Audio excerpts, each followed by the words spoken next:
Alright, so you're in Vandale, Arkansas,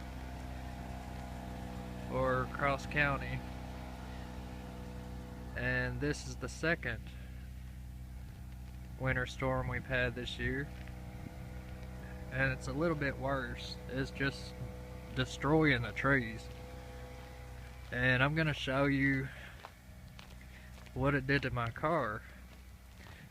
I tried to get into my car earlier, and well, obviously my tires, they're frozen to the ground, and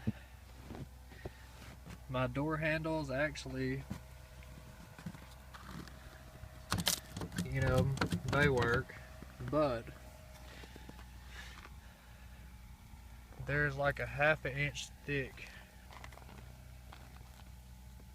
of ice around it, keeping me from getting in. So that sucks. Can't go anywhere, probably not for a couple of days. But anyway, at least it's pretty.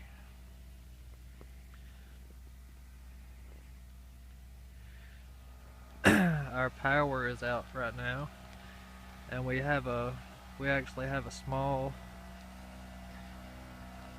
generator, enough to, like, we keep switching it back and forth from the heat and to the refrigerator and to the TV, but it gets the job done. And we figured out a couple of tricks, and I'll show you. I'll make a couple more videos, but that's all there is. Thanks for watching. Second winter storm in Vandale, Arkansas, 2014. Thanks for watching. Don't forget to subscribe. Thank you.